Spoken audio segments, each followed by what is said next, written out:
Alors que la fumée toxique étouffe Saint-Pétersbourg, la Russie doit se demander ce qui vient de lui arriver. Nous pouvons vous le dire.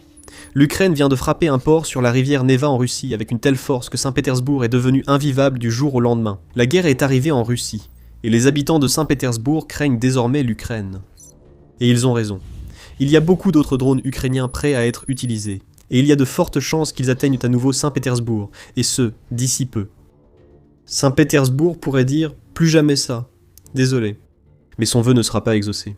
Il y a de la fumée sur l'eau, au port d'Oust-Louga, qui se trouve sur la rivière Neva en ce moment. Mais cette fumée s'étend au-delà des limites du port et de la rivière sur laquelle il débouche. À l'aube à Saint-Pétersbourg, les habitants se sont réveillés non pas avec les premiers rayons de soleil d'un nouveau jour de printemps, mais sous une épaisse couverture de fumée étouffante qui remplissait le ciel.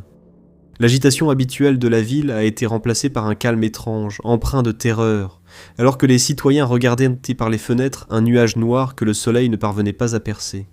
Beaucoup avaient deviné ce qui s'était passé. Les drones longue portée ukrainiens avaient encore frappé. Il était probable que le port d'Oust-Louga, essentiel pour l'exportation pétrolière russe, ait été visé. Beaucoup n'auraient pas vu les incendies qui ont englouti ce port clé et ses installations de stockage de pétrole. Ils ne voyaient que de la fumée, et ils n'étaient pas seuls. Dans la ville estonienne de Narva, qui se trouve à 25 km, soit un peu plus de 15 miles d'Oust-Louga, la fumée qui s'élève du port endommagé est visible. Heureusement, l'immense panache n'a pas atteint Narva, mais on l'aperçoit au loin s'élever dans le ciel, symbole du succès de l'attaque à longue portée de l'Ukraine et de sa force. L'Estonie avait déjà le pressentiment que quelque chose comme cela allait arriver. Les forces de défense estoniennes ont lancé une alerte d'urgence lorsqu'un aéronef non identifié a pénétré l'espace aérien national. Les craintes d'une attaque russe contre cet État balte se sont dissipées après l'identification du drone ukrainien. Peu de temps après l'émission de l'alerte, ce drone, ainsi que plusieurs autres, auraient atteint leur cible. Oust-Louga est en flammes. Le vrai problème pour la Russie, c'est que l'Ukraine n'a pas cessé après une première frappe. Nous commençons par l'attaque la plus récente. Le 29 mars, l'unité Alpha du SBU ukrainien a annoncé sur Facebook sa dernière attaque contre l'un des principaux ports pétroliers russes. Cette nuit, les drones sans pilote à longue portée du centre des opérations spéciales Alpha du SBU ont réussi à frapper l'infrastructure du terminal pétrolier du port d'Oust-Louga, dans la région de Leningrad en Russie, indique la publication. Il y avait également des mentions vagues concernant un incendie signalé sur le site d'Oust-Louga, ainsi que plusieurs victimes.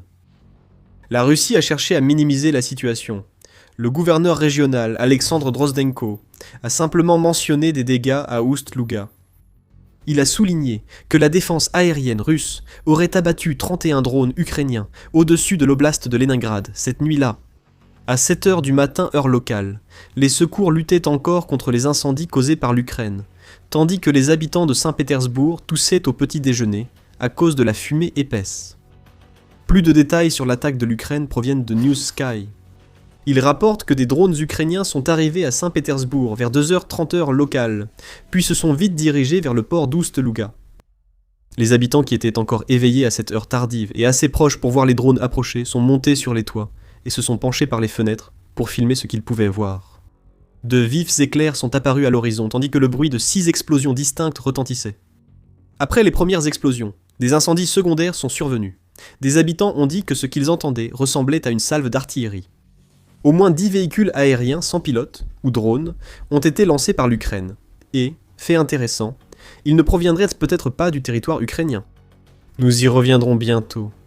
La frappe a laissé Oust-Louga complètement paralysé. À 4 h du matin, l'incendie provoqué par les drones ukrainiens s'était étendu sur plus de 5000 mètres carrés, soit près de 54 000 pieds carrés. Les débris des drones abattus par la défense aérienne russe étaient dispersés sur plusieurs kilomètres. Ceux qui ont atteint leur cible ont déclenché un incendie dangereux, générant un smog dense, saturé de produits chimiques issus des exportations pétrolières russes d'Oust-Louga.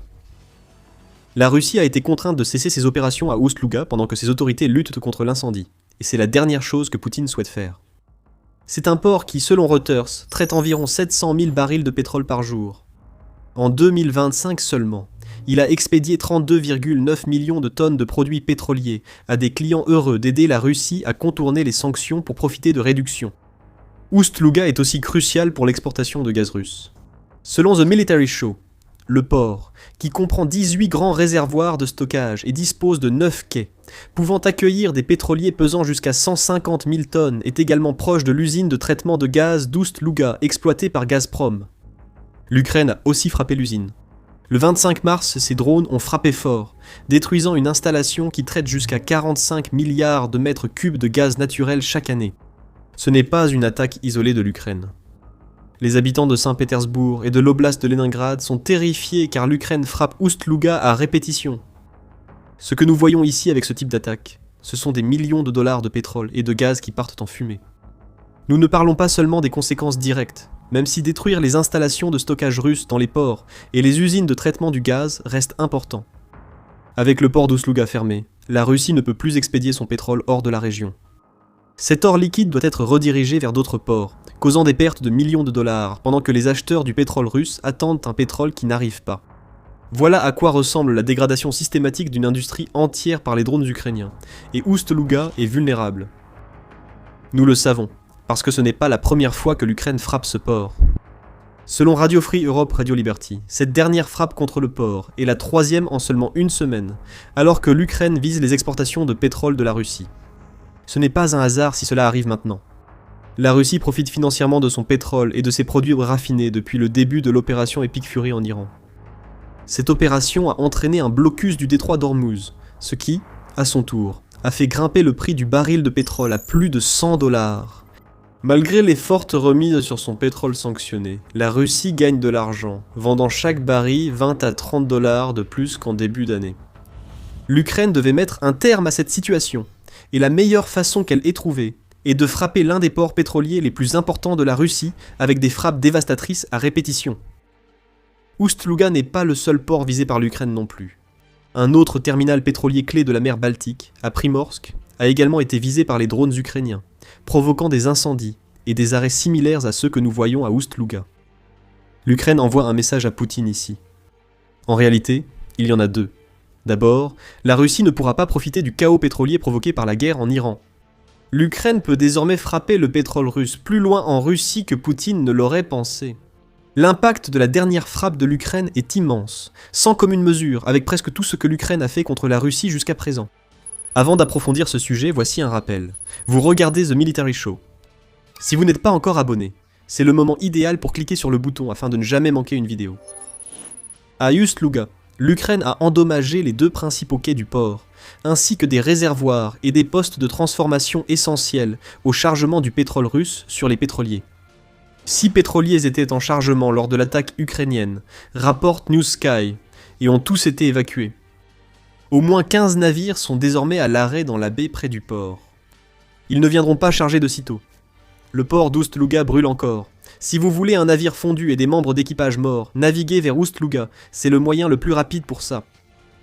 Les services d'urgence russes indiquent qu'au moins 2 ouvriers portuaires ont été blessés lors de l'attaque ukrainienne, et que 200 personnes ont été évacuées de la zone en feu.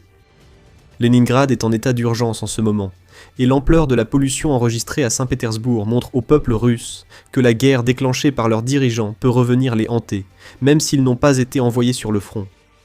Nous avons mentionné que l'Ukraine aurait adopté une approche inédite pour cette attaque. En général, l'Ukraine lance ses drones longue portée depuis son territoire. La distance entre l'Ukraine et Oust-Louga dépasse 850 km, soit environ 530 miles de la frontière au port. Bien que la distance soit grande, l'Ukraine a des drones capables de l'atteindre, rendant une frappe depuis son territoire plausible. Mais si News Sky a raison, l'Ukraine n'a pas choisi cette approche pour attaquer Oust-Louga. Le média indique que les 10 à 12 drones longue portée utilisés par l'Ukraine pour cette attaque ont été lancés depuis les eaux du golfe de Finlande, et non depuis son territoire. Cette évaluation repose sur des sources ouvertes sur les trajectoires de drones publiées par Flight Radar 24. Les drones ukrainiens ont volé à basse altitude au-dessus de la baie menant à Oust-Louga, évitant ainsi les défenses aériennes du port. Deep State, également analyste de sources ouvertes, suggère que l'Ukraine a lancé les drones depuis des plateformes maritimes. Cela soulève des questions. L'Ukraine a-t-elle déployé l'une de ses propres plateformes maritimes dans le golfe de Finlande pour lancer ses drones ? Nous savons que l'Ukraine a des bateaux drones lançant des drones FPV comme le Barracuda. Pourtant, ces drones n'auraient pas pu causer les importants dégâts observés à Oust-Louga. L'Ukraine aurait aussi pu utiliser des patrouilleurs en mer Baltique pour lancer ses drones, mais une autre option existe. L'Ukraine a-t-elle collaboré avec une autre nation pour lancer cette attaque ?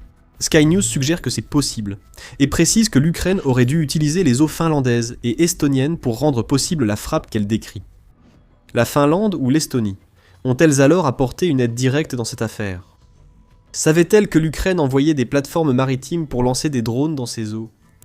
Ce sont des questions sans réponse, mais l'alerte donnée par les forces de défense estoniennes après avoir repéré un drone inconnu suggère que l'Estonie n'était pas impliquée. Toute nation aidant l'Ukraine risquerait une escalade avec la Russie. Selon les données disponibles, l'explication la plus probable est que l'Ukraine a discrètement acheminé ses drones en mer Baltique avant de les lancer depuis ses propres plateformes maritimes. Dans tous les cas, Poutine sera furieux. Si l'Ukraine avait reçu de l'aide, elle viendrait d'un membre de l'OTAN, renforçant les griefs russes contre l'organisation. Si l'Ukraine a réussi seule, cela montre qu'elle a mis au point un type d'embarcation depuis lequel elle peut lancer des drones longue portée en Russie. C'est un problème pour Poutine, car davantage de cibles que jamais auparavant sont vulnérables aux drones ukrainiens. Ust-Luga illustre ce qui se produit lorsque ces drones touchent leurs cibles. Donc, nous savons ce que l'Ukraine a frappé, et nous avons quelques rapports issus de sources ouvertes qui donnent des indices sur la façon dont l'Ukraine a réussi tout cela. Quels sont les effets de la frappe sur Ust-Luga pour la Russie ? 2 points sont à considérer. Le réseau pétrolier baltique russe et l'impact des actions ukrainiennes sur la population, surtout à Saint-Pétersbourg et dans sa région.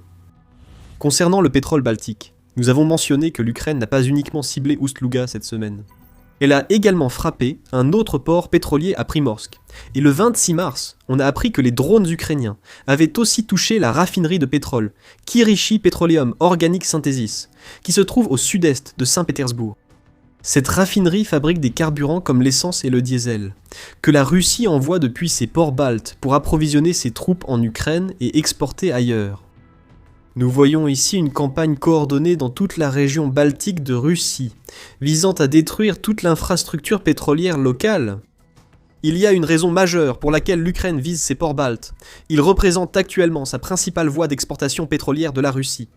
Les attaques de l'Ukraine contre Novorossiysk en mer Noire, ainsi que les frappes contre les moyens navals russes dans la région, ont fortement limité les opérations du port. La Russie redoute que d'autres drones ukrainiens n'interrompent à nouveau les chargements de pétrole dans ce port, comme début mars. Le principal port russe de la mer Noire étant endommagé, l'Ukraine vise désormais l'infrastructure de la mer Baltique, encore plus essentielle pour Poutine.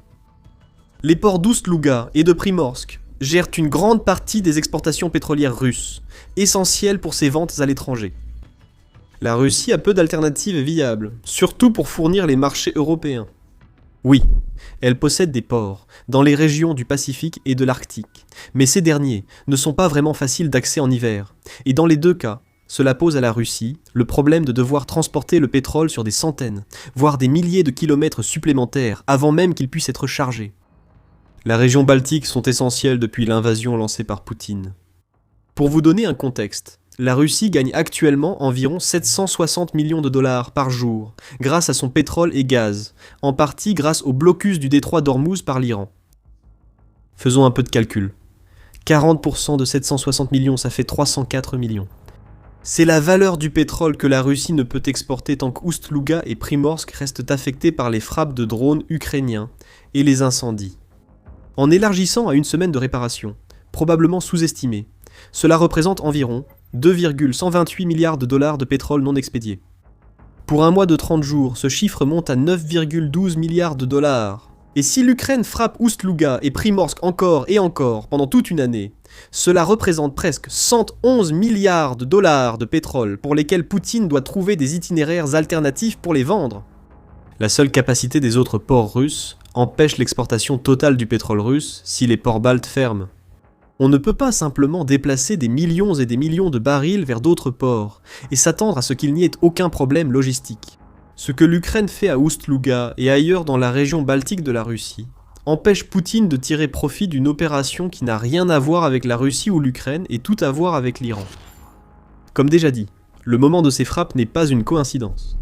Boris Arenstein, analyste en énergie, confirme que la préparation et l'ampleur des récentes frappes ukrainiennes dans les régions baltiques en font la plus grande menace pour l'exportation du pétrole et des produits pétroliers russes depuis le début de la guerre. Difficile à nier, mais pour les habitants de Saint-Pétersbourg, le manque d'argent pour la guerre de Poutine n'est pas le vrai problème. C'est la terreur de savoir que les drones ukrainiens frappent partout dans la région, provoquant des nuages de fumée visibles à plus de 20 km à la ronde. Les nuages de fumée, d'ailleurs, font que le niveau de particules fines nocives PM2,5 dans l'air est 15 fois supérieur au seuil de sécurité. Dans les districts de Vassiliostrovski et de Petrogradsky, le smog s'infiltre par la ventilation jusque dans les habitations, poussant les résidents à éviter de sortir par peur de respirer cet air toxique. Dans le contexte de la guerre en Ukraine, la peur ressentie par les habitants de Saint-Pétersbourg semble plus marquante que les effets de ce nuage de fumée sur la santé. Ces personnes subissent déjà les fréquentes coupures d'internet de Poutine, désormais si étendues qu'elles affectent même les grandes villes russes. Selon le Kiev Independent, ces coupures résultent de l'instauration par le Kremlin d'un nouveau système de liste blanche, rapporté le 22 mars. Ce système n'autorise l'accès qu'aux sites pro-gouvernementaux, réseaux sociaux et sources officielles du Kremlin. Les habitants de Saint-Pétersbourg n'ont que les sources officielles, qui ne révèlent rien sur Ousluga, à condition d'avoir accès à Internet. Un immense nuage mortel plane sur la région, et l'absence d'informations ne réconforte pas. Même le plus fervent partisan de Poutine en tremblera de peur. Être trompé est une chose, mais respirer un air toxique pendant que les ports pétroliers russes brûlent, tout en pensant que Poutine protège la Russie, en est une autre. L'Ukraine compte là-dessus. Plus elle sème la peur chez les Russes, plus grandit le désir de mettre fin à la soi-disant opération militaire spéciale de Poutine. Oust-Luga concernait sans doute le pétrole russe de la Baltique, et la frappe ukrainienne s'en est chargée. L'impact réel pourrait toucher les rues de Russie plus que les raffineries et terminaux pétroliers. En parlant de terminaux pétroliers, nous avons évoqué Primorsk plusieurs fois. Pour savoir ce que l'Ukraine a fait à ce port, regardez notre vidéo. Si vous avez aimé cette vidéo, abonnez-vous à The Military Show pour suivre nos reportages sur les dernières frappes ukrainiennes en profondeur contre la Russie. Merci de nous avoir regardés.